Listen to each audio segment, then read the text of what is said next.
रमेश को नींद नहीं आ रही थी। वो बार बार करवट बदल रहा था। काफी देर हो गई थी और रमेश सो ही नहीं पा रहा था। रमेश उठता है और चप्पल पहनकर बाहर सैर पर निकल जाता है। अक्सर गांव में लोग 5 बजे ही उठ जाते हैं, पर उस दिन 6 बजे भी सब सो रहे होते हैं। रमेश को ये बात अजीब तो बहुत लगती है और वो इधर उधर देख भी रहा होता है कि शायद उसे कोई दिख जाए, पर उसे कोई भी दिखाई नहीं देता। दूर दूर तक कोहरा जमा होता है। रमेश उस कोहरे में चला जाता है और कुछ देर बाद उसे एक घूंघट वाली औरत दिखती है। ये इस वक्त दुल्हन, वो भी अकेली? जरा चल कर पूछता हूँ कि क्या चक्कर है। रमेश उस दुल्हन के पास जाता है। उसने लंबा सा घूंघट किया होता है। रमेश उसके हाथों की तरफ देखता है। उसके हाथ बेहद ही खूबसूरत होते हैं और चूड़ियों में तो वो और भी ज्यादा खूबसूरत लग रहे होते हैं। रमेश तो उनको देखता ही रह जाता है। उसके बाद वो उससे धीरे से पूछता है, कौन हो आप और यहाँ ऐसे अकेले? मेरा नाम माया है। मैं इस गांव की नहीं हूँ, पास वाले गांव से हूँ। यहाँ मेरी मौसी रहती है, तो बस मैं तो उससे मिलने आई थी। पर इतनी सुबह? सुबह नहीं, अभी तो रात के 2:30 बजे हैं। क्या? पर मैंने तो घड़ी में टाइम देखा था। लगता है घड़ी रुक गई थी। तभी मैं सोचूं कि कोई गांव में अभी तक उठा क्यों नहीं। खैर, तुम इतनी रात को अकेली क्यों घूम रही हो? नहीं नहीं, मैं खुद चली जाऊंगी। तुम्हें तकलीफ उठाने की जरूरत नहीं है। अच्छा ठीक है, पर क्या तुम इस घूंघट को उठा नहीं सकती? मतलब ऐसे ही। वो मुझे लगा, मैं इतनी देर से तुमसे बात कर रहा हूँ और तुमको देखा भी नहीं। क्या सच में तुम मेरी शक्ल देखना चाहते हो? ठीक है, फिर ये देखो। माया इतना कहते ही अपना घूंघट ऊपर कर देती है और रमेश उसकी शक्ल देखकर दूर पीछे जाकर गिरता है। उसके सामने कोई खूबसूरत औरत नहीं, बल्कि एक भयानक शक्ल वाली चुड़ैल खड़ी होती है। रमेश की तो डर के मारे आवाज ही नहीं निकल रही होती। वो इतना घबरा जाता है कि अपनी जगह से उठ भी नहीं पाता। क्या हुआ? तुम तो मेरी शक्ल देखना चाहते थे ना, तो फिर अब डर क्यों रहे हो? मेरे पास आओ, आओ मेरे पास, फिर तुम्हें मुझसे बिल्कुल डर नहीं लगेगा। नहीं नहीं, मुझे जाने दो, मुझे जाने दो।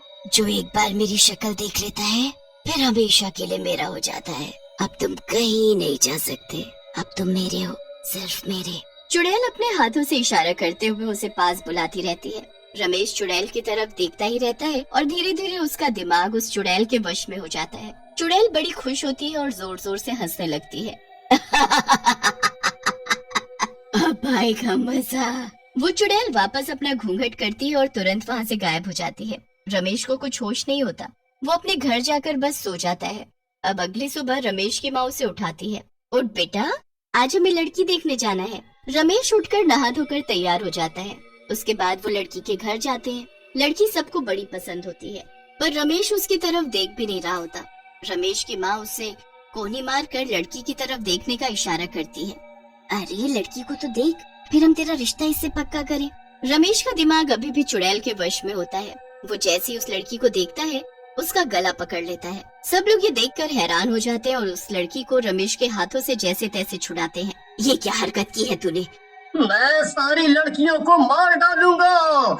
जो भी मेरे सामने आएगी, सबको मार डालूंगा। मुझे मुझे माया से प्यार है, बस माया से। मुझे माया चाहिए, माया माया माया। ये सब कहते हुए रमेश वहाँ से उठकर चला जाता है। लड़की वाले बहुत गुस्सा होते हैं। रमेश के माता पिता उनसे माफी मांगकर घर वापस आ जाते हैं। घर पर भी रमेश माया की रट लगाए होता है। उसके माँ बाप को समझ ही नहीं आ रहा होता कि आखिर ये माया है कौन। दूसरी तरफ माया घूंघट करके दूसरे शिकार को ढूंढने निकल चुकी होती है। आधी रात में वो घूंघट किए गाँव में घूम रही होती है। फिर उसे बस स्टॉप पर एक लड़का बस से उतरता दिखता है। चुड़ैल उसे देखकर मुस्कुराने लगती है और फिर उसका पीछा करती है। ऐसा क्यों लग रहा है कि कोई तो है मेरे पीछे?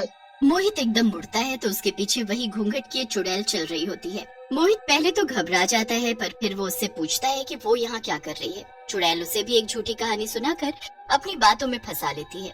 मोहित पूरे रास्ते उससे बातें करता जाता है, पर आखिर में वो भी वही गलती कर देता है जो रमेश ने की थी।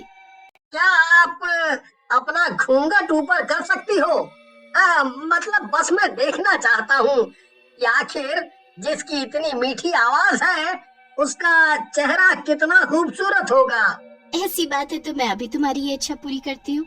मोहित के इतना कहते ही चुड़ैल अपना घूंघट ऊपर करती है और मोहित वहीं जमीन पर गिर जाता है। मोहित अपने आप को उठाकर वहाँ से भागने लगता है कि चुड़ैल उसे एक हाथ से ऊपर उठा देती है। जो एक बार मेरा घूंघट उठवा देता है वो मेरा हो जाता है। अब तू मेरा है, मेरा। देख मेरी आंखों में, देख।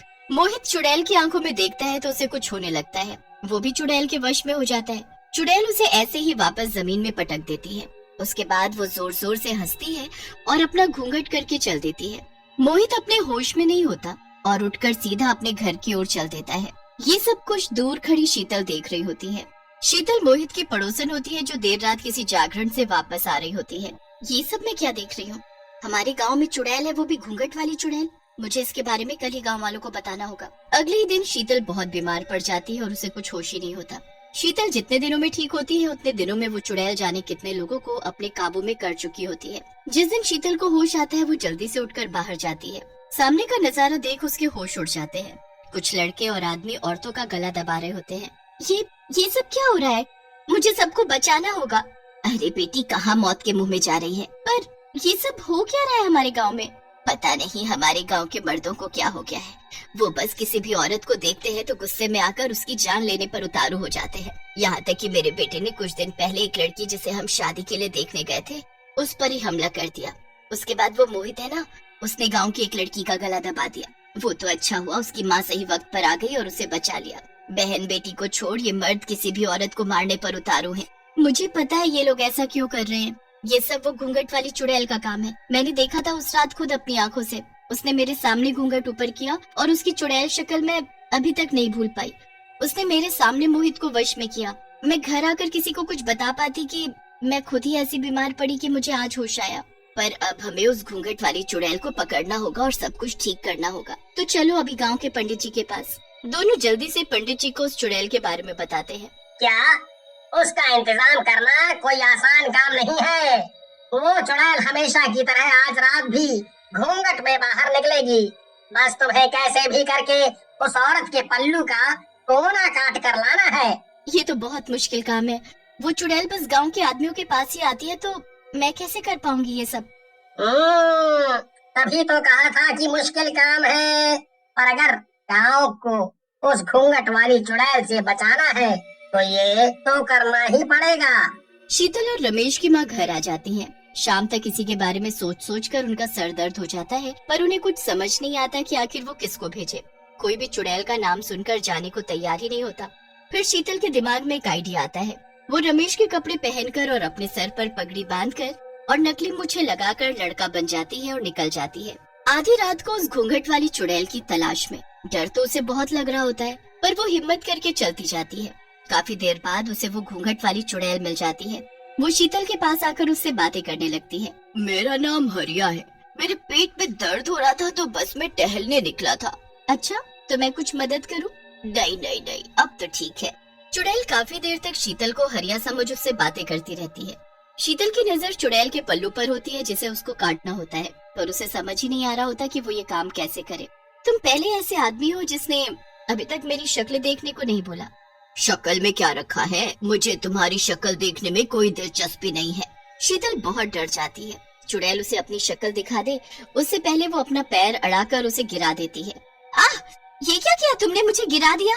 चुड़ैल का घूंघट उसके चेहरे से हट जाता है, पर उससे पहले शीतल उसका पल्लू का टुकड़ा काट चुकी होती है। शीतल जल्दी से वहाँ से भागती है। तभी उसकी पगड़ी गिर जाती है और उसके बाल खुल जाते हैं। मतलब तू लड़का नहीं लड़की है? तूने मुझे पागल बनाया। तेरी ये हिम्मत, मैं तुझे जिंदा नहीं छोड़ूंगी। तू मेरा कुछ नहीं बिगाड़ सकती। तेरा पल्लू का ये टुकड़ा मेरे पास है। अब तू मेरी कैद में है हमेशा हमेशा के लिए। नहीं नहीं नहीं, ऐसा नहीं हो सकता। ऐसा ही है। अब तेरा ये गंदा जादू खत्म। शीतल उस टुकड़े को ले जाकर पंडित जी को दे देती है, जिससे वो गांव के सभी आदमियों को ठीक करता है और फिर उस टुकड़े को एक मटके में बंद करके जमीन में गाड़ देता है। उसके बाद वो चुड़ैल कभी किसी को नहीं दिखती।